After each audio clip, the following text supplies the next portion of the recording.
Hey, I'm Beth from the Country Book Shop. Good to see y'all out there. Hope you're still reading during this COVID time. I want to tell you some books that I'm recommending to book clubs now. Since we didn't have our neighbors luncheon, we thought this would be a good idea. And my first book is A Woman Is No Man by Etoph Rum.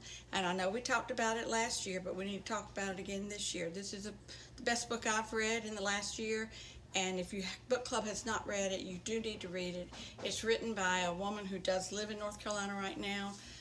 She's a Palestinian American. This is semi-autobiographical, and it's about her culture and coming to America and having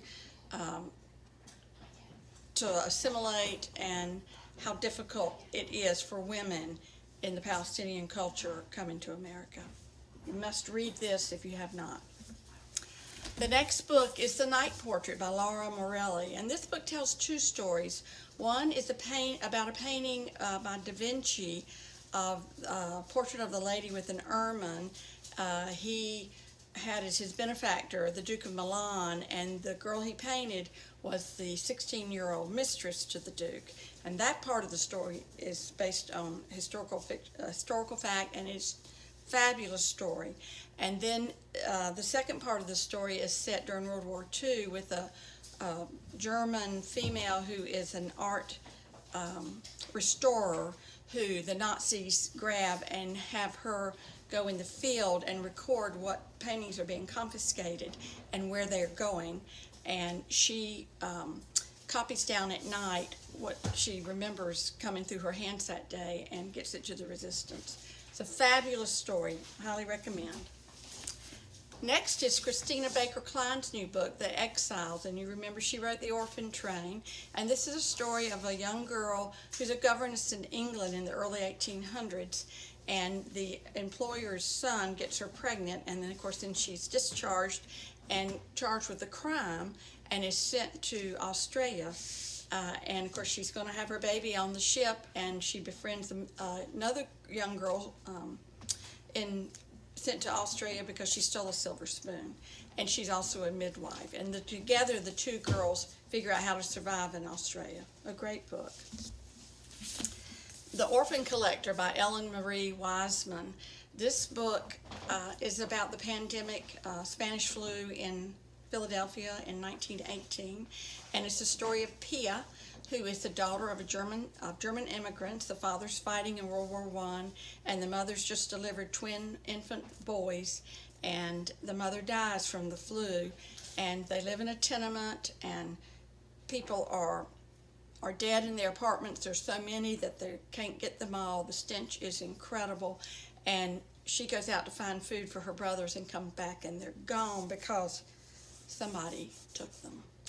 And I read this book last winter, and I was stocked with toilet paper long before the rest of y'all thought about it, because I had read this book. It's a great book.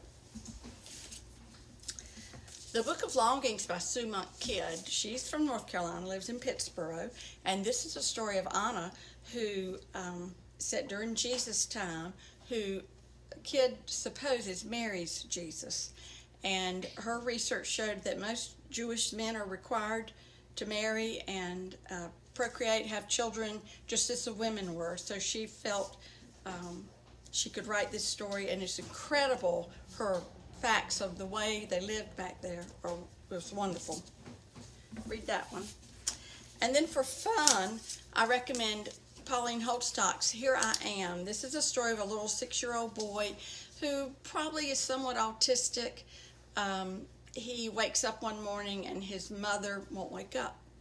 And so he goes to school and tells his teacher, who doesn't like him, that he can't get his mother to wake up, and she just brushes him off. So he runs away. His dad's in France. He thinks, I'll get on a boat, go to France. This book is set in England, and the police will help me find my daddy. But he ends up on a ship bound for America.